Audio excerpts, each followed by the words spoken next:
Olá, pessoal. Meu nome é Ricardo Aleixo, eu sou poeta e sei disso desde os 18 anos, quando eu me dei conta de que a poesia passou a ser uma presença contínua, diária na minha vida, talvez a presença mais forte, além das pessoas com quem eu convivia na minha casa.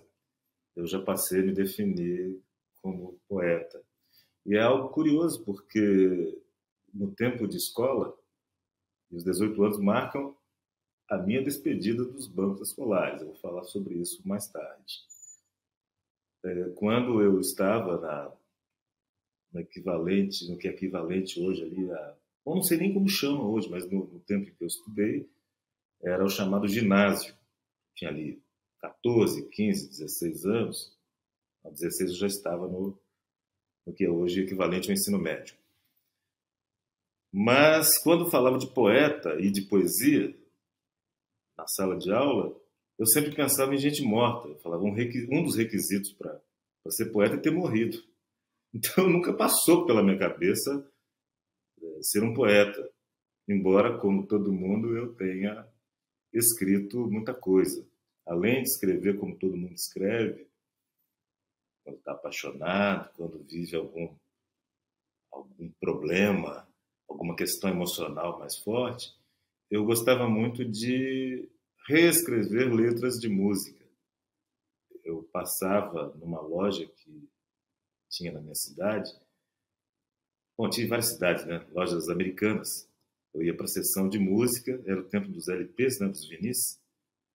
Eu e um colega, nós pegávamos os encartes, aqueles envelopes que vêm dentro das capas dos vinis, e líamos em voz alta para que o outro anotasse num caderno as letras. E um dos meus prazeres era reescrever aquelas letras. Eu aproveitava as melodias dos compositores que eu mais gostava, o Milton Nascimento, o Caetano Veloso, o Belchior, muitos outros, e tentava criar outros textos para as músicas deles. Isso surtiu um efeito assim que eu passei a entender que queria escrever poemas. Isso funcionou como um exercício. Eu entendi que já estava naquele momento criando coisas que não tinham mais a ver com o modelo que eu usava. Os temas eram completamente diferentes dos temas originais das canções que eu gostava de copiar as letras, mas nada me dizia que eu seria um poeta, no sentido de, esse é um caminho que eu quero seguir, agora eu vou acompanhar a poesia brasileira, vou ler os livros dos poetas e vou montar um programa de criação. Não, era um prazer que eu tinha. E esse prazer ele veio do fato de eu ter nascido e crescido numa família de gente leitora. Meu pai era um grande leitor, Américo, minha mãe, Iris, também uma grande leitora, e minha irmã, Fátima, era e é uma grande leitora. Eu aprendi a ler antes de entrar para a escola. Venho de uma família, como eu gosto de dizer, muito rica, riquíssima mesmo, que só não tinha dinheiro, mas tinha uma amizade grande, um amor mesmo, pela palavra em suas diversas formas. A palavra escrita, lia-se romances, contos, crônicas, poesia menos, revistas. Uma característica da minha pequena tribo, como eu gosto de dizer, é que meus pais eles namoraram quando ele tinha 23 anos e ela 16. Eles nasceram numa cidade pequena, próxima de Belo Horizonte, chamada Nova Lima. E Então, nessa idade aí, 23 anos, ele e 16, ela, eles namoraram e a coisa não foi para frente, não deu certo. Eles se separaram, continuaram tendo contato, porque numa cidade pequena sempre se sabe das outras pessoas, mas não mantiveram uma amizade. Ele se casou com outra mulher, teve um filho, perdeu mulher e filho, ambos morreram num período assim um intervalo de 6 meses. Ela primeiro, ele ficou cuidando da criança. E tempos depois, ele reencontra a mulher que viria a ser minha mãe, Iris, faz uma pequena pesquisa e descobre que ela estava solteira e resolveram namorar. Se casam um ano depois disso. E aí vem uma coisa que me encanta muito, que é a descoberta que eles fizeram no preparo para o casamento, que dos poucos bens que ela tinha e que ele tinha, havia uma coincidência. Eles tinham coleções de revistas antigas. O Cruzeiro, Manchete, Eu Sei Tudo, revistas de várias épocas. Minha mãe nasceu em 1918, então tinha revistas da década de 20, da década de 30, 40, 50. Eu nasci em 1960. Então essas revistas eram velíssimas quando eu nasci. E o que é mais interessante é que o argumento para que ele e ela tenham guardado essas coleções é para os filhos que eu vier a ter. Então, esses anos todos, eles sem se falarem, sem terem firmado uma amizade depois da tentativa frustrada de namoro, ambos amantes da leitura, não tinham livros em casa, tinham revistas, e a coleção de revistas dele era para os filhos que ele viesse a ter, a coleção de revistas dela era para os filhos que ela viesse a ter. Então, nasci numa casa de gente leitora, e isso definiu todo o nosso futuro, o da minha irmã Fátima e o meu. Essas revistas eram colocadas à nossa disposição para brincar. E minha mãe, que era muito mais desapegada do que o meu pai, ela fez mais do que apenas deixar que a gente lesse as revistas. Ela, percebendo meu interesse pelo aspecto gráfico e visual das revistas, ela me deixava recortar imagens, tanto fotografias quanto letras. É um período muito rico da imprensa no Brasil, em termos de produção gráfica. As revistas eram muito bonitas na década de 60 e também as das décadas anteriores. Então, uma das coisas que mais me interessavam era recortar as revistas, as letras, aquelas letras grandes, para ver se elas ficavam de pé. Quer dizer, a ideia de tridimensionalidade que era passada pelo projeto gráfico, eu queria ver se aquilo se comportava tridimensional também, se saísse dali. E minha mãe, que amava essas revistas, mas que amava muito mais a mim, ela ficava muito feliz de ver esse meu interesse. Ela, anos depois, eu já adulto, já tendo consolidado uma trajetória como poeta, ela gostava de contar isso. O Rick, que é o modo como me chamavam em casa, ele gostava de pegar as revistas e se a gente perguntasse o que ele estava fazendo, ele respondia, sem hesitação: eu estou lendo. Então eu fui uma criança que aprendeu a ler antes de ter sido alfabetizado formalmente. E, como eu disse, a riqueza dessa família na qual eu nasci não chegava ao ponto de ter dinheiro para investir na nossa educação. Então, nós não tivemos um acesso à escola, nem minha irmã nem eu, antes desse período, né, de atingir ali os 7 anos, como era habitual naquele tempo. E eu, por ter nascido em setembro, tive que esperar até completar os 8 anos.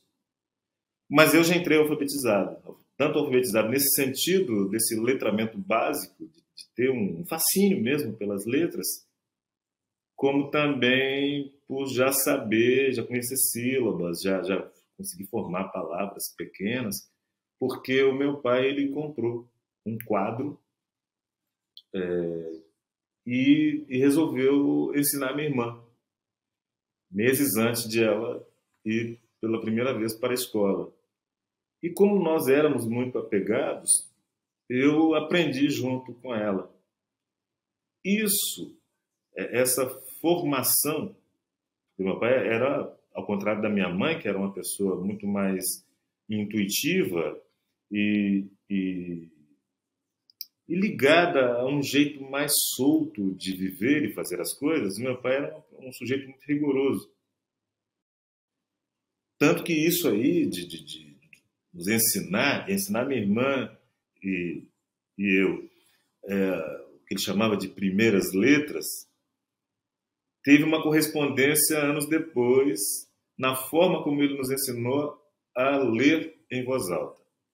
Porque até um determinado momento das nossas vidas, a rotina na nossa casa era a chegada dele do trabalho, ali por volta de 18 horas, e ele colocava cada um de nós numa das pernas e lia para nós. Lia em espanhol, coisas que a gente não entendia. Ele cantava em inglês, o repertório de cantores como Louis Armstrong, Frank Sinatra, que ele adorava, e velhas canções brasileiras, de Orlando Silva, de muitos cantores e cantoras que ele amava. Isso faz com que uma parte grande da nossa infância, numa casa que não tinha televisão, tenha sido marcada pela oralidade. Vem daí o meu gosto extremo pela oralidade em suas diferentes formas, sabe? A palavra cantada, a palavra falada, tudo isso que eu já encontrava na minha casa, isso foi se constituindo em um gosto estético. Então, minha mãe e meu pai, grandes conversadores, minha irmã também. Eu era um menino silencioso, embora a minha irmã me conte que nós conversávamos muito, ela e eu.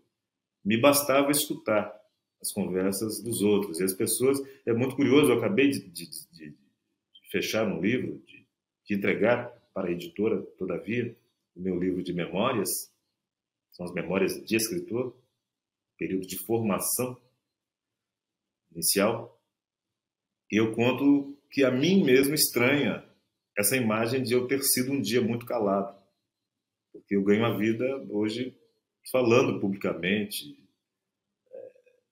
cantando, performando, participando de palestras, dando aulas, e eu já fui um menino silencioso, aquele menino que as pessoas ficavam insistindo para que ele falasse.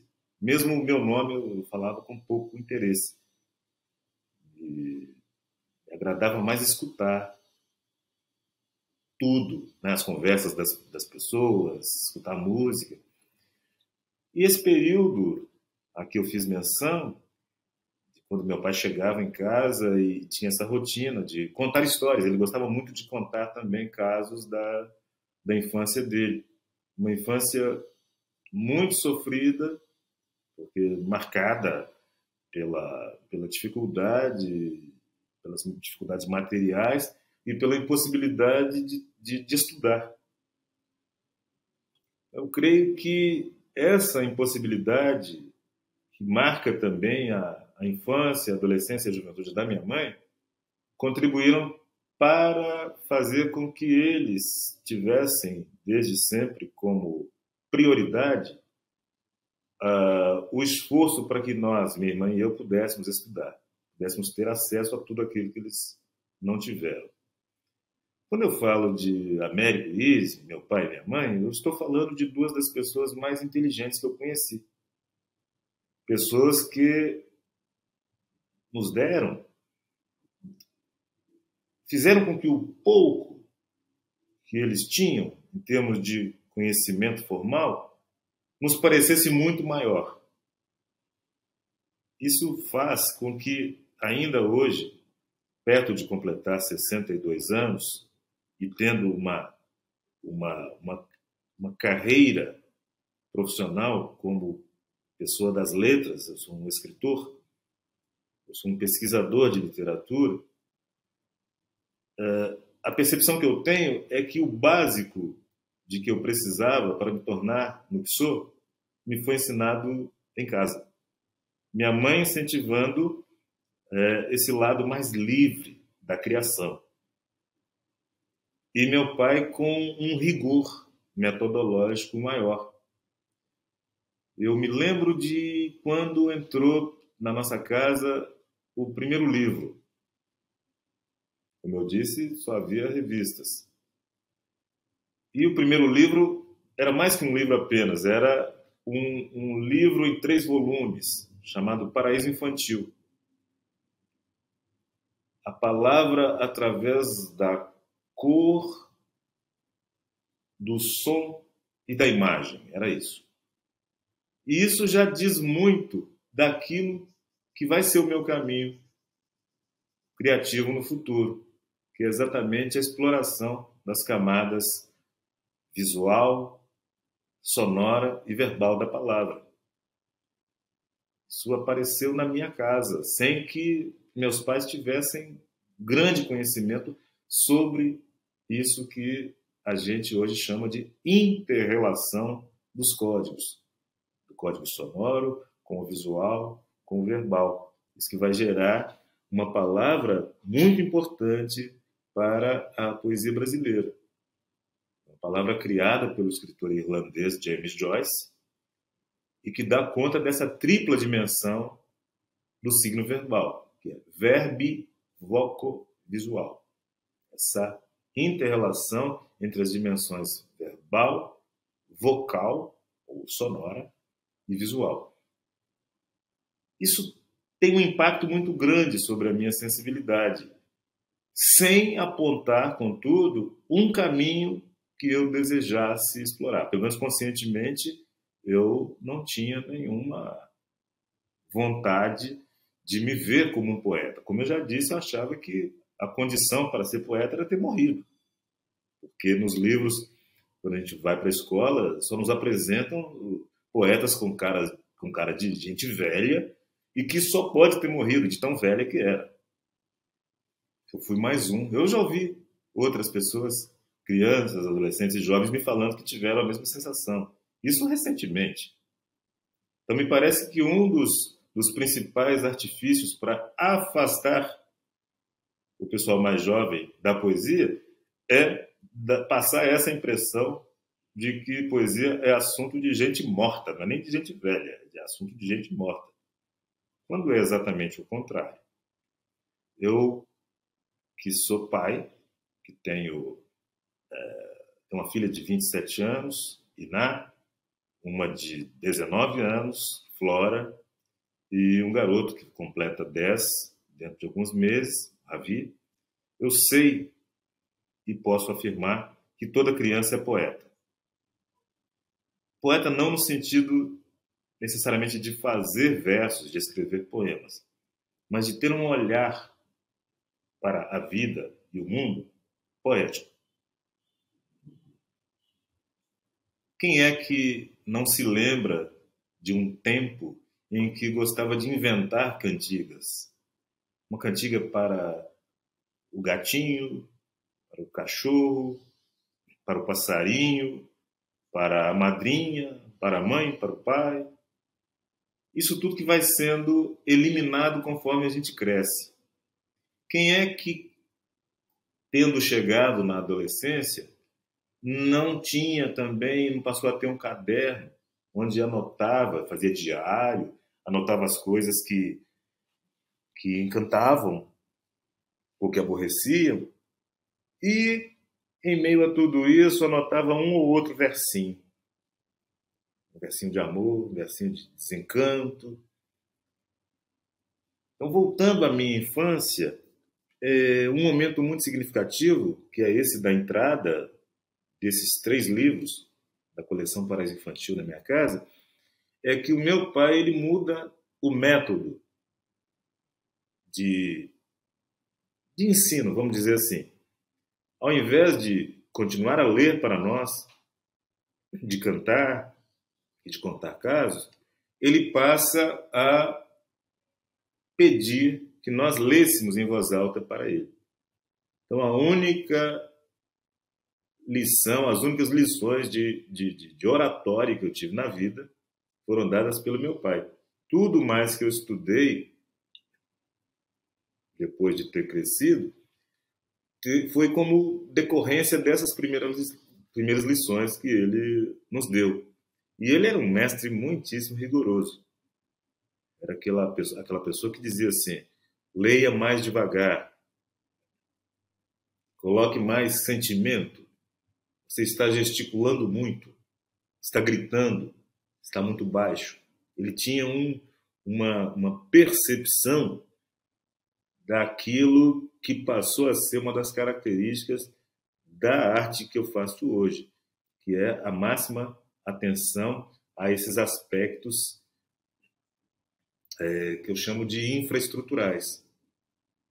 Como é que você organiza um discurso? A grande questão para mim, como poeta, é sempre como eu faço a passagem de uma ideia para a realização dessa ideia, quais palavras se prestam melhor à transmissão de uma imagem poética e como fazer para que esse poema que eu fiz a partir dessa imagem tenha os sons mais precisos. Minha mãe me deu ao mundo e, sem ter mais o que me dar, me ensinou a jogar palavra no vento para ela voar. Dizia: filho, palavra tem que saber como usar. Aquilo é que nem remédio, cura, mas pode matar. Cuide de pedir licença antes de palavrear ao dono da fala, que é quem pode lhe abençoar e transformar sua língua em flecha, que chispa no ar quando o tempo for de guerra e você for guerrear, ou em pétala de rosa se o tempo for de amar. Palavra é que nem veneno, mata, mas pode curar. Dedique a ela o cuidado que se deve dedicar às forças da natureza, o bicho, a planta, o mar, mesmo sabendo que ela foi feita para se gastar. Que acaba uma, vem outra e voa no seu lugar. Ainda ontem lá em casa me sentei para conversar com as minhas duas meninas e desatei a lembrar de casos que a minha mãe se esmerava em contar com luz de lua nos olhos enquanto cozia o jantar.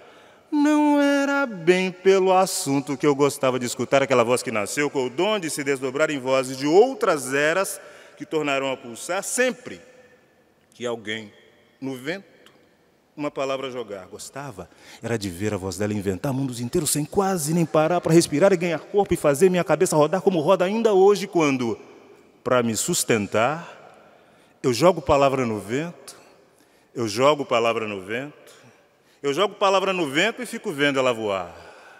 Eu jogo palavra no vento, eu jogo palavra no vento, eu jogo palavra no vento e fico vendo ela voar. Eu jogo palavra no vento, eu jogo palavra no vento, eu jogo palavra no vento e fico vendo ela voar. Podem me ajudar? Eu jogo palavra no vento, eu jogo palavra no vento, eu jogo palavra no vento e fico vendo ela voar. Eu jogo palavra no vento, eu jogo palavra no vento, eu jogo palavra no vento e fico vendo ela voar. Escutar a letra, escrever a voz.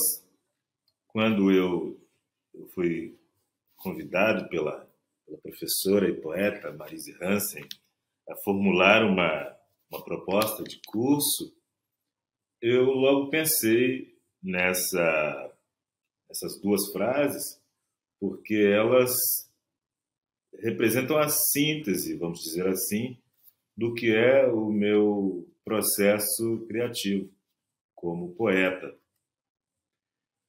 A letra, para mim, qualquer letra, ela tem um valor que vai além da função que as letras têm no alfabeto e em todas as formas de comunicação. Eu vejo uma letra e penso na imagem da letra. E no modo como ela soa. Como é que eu posso... Será que tirando as vogais, é possível vocalizar as consoantes? E que tipo de resultado eu obtenho quando eu faço essa experiência de tentar obter um ganho criativo com a vocalização da letra P, da letra Q, de letras que têm uma outra função, por serem consoantes, uma outra função em relação às vogais. Porque nós vocalizamos, nós olhamos para uma vogal e podemos brincar com elas, né? A, E, I, O, U. Elas já nos levam a algo mais prazeroso do que parece que é possível fazer com as consoantes. E o contrário, quando eu ouço um som, eu sempre penso em como será que esse som, que forma gráfica, ele terá quando escrito numa folha de papel, num quadro negro. Portanto, escutar a letra e escrever a voz é a síntese daquilo que é, para mim, o trabalho com a poesia. Porque a poesia não tem como principal função apenas a transmissão de um determinado conteúdo. A poesia, quando a poeta, quer falar de um determinado assunto, essa pessoa vai fazer uso de alguns princípios criativos que vão além de dar uma informação que tem começo, meio e fim. Dizer, por exemplo, o homem foi até a janela. Essa é uma informação que todo mundo entende. Mas não é poética essa informação. Para ser poética é preciso que o som, que a imagem mental que se cria e que a disposição das palavras na página também tragam alguma informação adicional. Informação que não é da mesma ordem da comunicação cotidiana, nem da comunicação jornalística, nem da fala jurídica, nem da fala na economia. Estamos falando de comunicação poética. Estamos falando de um momento em que a linguagem deixa de ser um instrumento para a transmissão de um determinado conteúdo e passa a ser um convite ao prazer dessa organização de sons, dessa organização de imagens. É como se a poesia dissesse para nós: percebam como eu sou bonita. Perceba como as mesmas palavras usadas no cotidiano soam diferente no poema. Eu gosto muito de uma frase que tem 110 letras. Eu já citei aqui o escritor irlandês James Joyce. Ele queria falar sobre o trovão. Muitas culturas tratam o tema da criação do mundo a partir dessa imagem do trovão. Teria havido um trovão inaugural. O James Joyce, ao invés de narrar esse evento, de como, a partir do som de um trovão, o mundo como o conhecemos surgiu, ele cria uma palavra trovão. Ele pega fragmentos da palavra trovão em diversas línguas, inclusive no português, e compõe uma palavra que tem, como eu disse, 110 letras, cujo som é este. Bababadal garactacan minaron com brontoneron tuontum trovarão ao escão turruhur denantornoc. Esse é um pedacinho A palavra trovão, em várias línguas, forma uma palavra contínua. Percebem como não é mais, a questão não é mais falar sobre algo, mas trazer esse algo para a voz, para o texto, para a voz. Então eu fico imaginando quanto tempo o James Joyce terá gasto para pesquisar em dicionários. Ele escreve isso em 1922. Não tinha internet naquele tempo. Imagina ele com dicionários etimológicos, com dicionários de várias línguas, tentando capturar palavras que definem, nas diferentes línguas, a palavra trovão. E junta elas todas. Essa palavra, no livro, ela ocupa várias... No livro em que ela está publicada, ela ocupa várias linhas. É impossível de ter uma legibilidade para uma palavra que tem 110 letras. Então vai cortando, vai mudando de linha para linha. Essa continuidade, ela só pode ser obtida por meio da voz. Então o que eu fiz é exatamente escutar a letra e escrever com a voz. É como se fosse uma escrita. Bababadá, o garakta, can minoron, combron, toneron, tuantum, trovarão, escão, turruhur, denantorno. Uma espécie de grafia, que eu chamo de vocografia. Que é a voz, voco, de vocal, que está escrevendo. Isso, na melhor das hipóteses, vai acionar dispositivos mentais que nos permitem, ao mesmo tempo, escutar isso, perceber coisas que muitas vezes o próprio poeta não percebeu e criar outras camadas de sentido. Daí eu poder dizer com muita convicção de que a poesia é uma das linguagens mais fascinantes, porque ela não permite nem mesmo a quem a fez um controle absoluto sobre o que está sendo dito. Eu vocalizo algo, você entende outra coisa. E essa outra coisa que você entende não está nem mais certa nem mais errada do que aquela que eu penso ter dito.